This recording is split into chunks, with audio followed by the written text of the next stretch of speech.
good evening, everyone. So I'm going to stay sitting just because I have a few notes. So recently someone said that change isn't going to come from someone else or from some other time, and we are the ones that we've been waiting for, and we are the ones that we seek. That's right. Our 44th president just said that to us. And I think right now what's happening in this room is a start to all that. So we've heard a lot about what's going on, and I don't know how many of you are like me, but I have been really thinking about how we can begin actually working against and fighting against what's happening. And so there's some notes I have here, and I think everyone on their chair had a notepad and a pen, and so this is maybe the time you might want to use it. Someone's might be missing because I stole it, so I'm sorry, but I'm sure there's extras to go around. So a lot of what we just heard about was a lot about the federal executive orders, a lot of which, yes, are unconstitutional. However, sometimes if the state introduces and passes legislation, the local municipalities still have to kind of conform to what the state says, as long as it's not unconstitutional. So, for example, the president's executive order on sanctuary cities, when we talked about earlier about standing with our allies, our Hispanic brothers and sisters, they're not the only ones affected by this, though, by the way. Many DACAs are Arab and of Muslim descent as well. But even if Trump's executive order on sanctuary cities that threatens to take funding away for cities that don't comply, in which local law enforcement are being forced to ask for immigration status of individuals, if the state introduces legislation that enforces it, it means that local municipalities have to comply with that. And so the state of Michigan has introduced legislation to do this. It is House Bill 4105. It was introduced by Rep. Homberger.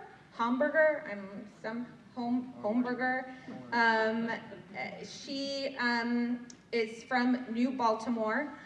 Coincidentally, she has office hours coming up on February 6th from 9:30 a.m. to 10:30 a.m. at the Big B Coffee on Green Street. If you or someone you know are from her district, I strongly encourage you to attend those office hours and tell her how you feel about that. Yeah, slower, okay. Rep. Homberger from New Baltimore.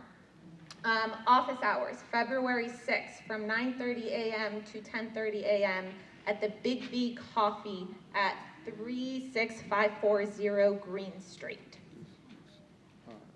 If you can't make it to the office hours, she has regular office hours, so just look it up. It's all on her House GOP page. A co-sponsor of that legislation was Rep. Roomstead. He is of Highland, White Lake, Springfield, Milford, and some of Watershed Township. He has one coming up on March 20th from 6 to 7:30 p.m.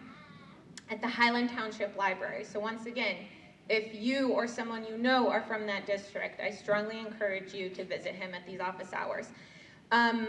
Rep. Roomstead is also known to constantly either sponsor or co-sponsor much of legislation that looks like this. So he's also just someone that you might want to pay a visit to regardless. Next, so I tried to find representatives that are in this relative vicinity. So Rep. Lucida, who's from Shelby Township and parts of Macomb, February 27th from 6:30 to 8 p.m. at the Shelby Township Senior Center, or on February 13th from 9 to 10:30 a.m. at the Washington Township Senior Center. In addition to that, in December, there was anti-refugee legislation that was introduced in the House, and it was referred to the local government committee. Fortunately, it did not go anywhere. It was just a resolution. It doesn't mean anything because, as we know, states don't get to determine immigration laws. That's federal practice, as unfortunately we've seen over this last week. However, a lot of this kind of plays into the rhetoric, and just really causes for a very volatile narrative and something that we just shouldn't be subject to. Many of these types of legislation are often referred to the local government committee. The chair is from somewhere up north. However, the co-chair is Rep. Kathy Crawford, who represents District 38, and that's Lynn Township, Northville, Novi Township, South Lyon, and Walled Lakes. So that's a little closer to here. And her phone number is 517-373-0827. So that's just quick. What we really want to do here is, one, give everyone the facts, and two, let people know how they can start to get into action and hopefully fight against. And one great way to do that is by starting with our state and local reps.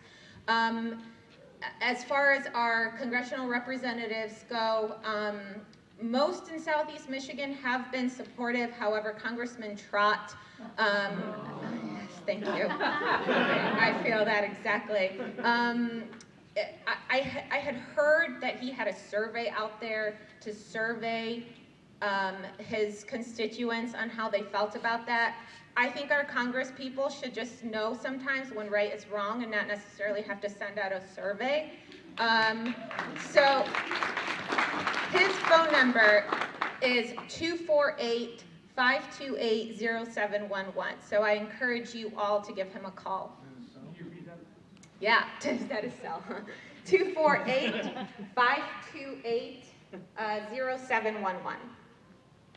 Well, we're safe questions. We're going to take questions at the end. So that's all I had for my remarks. I know we're going to have some time for question and answer. So if you didn't catch anything,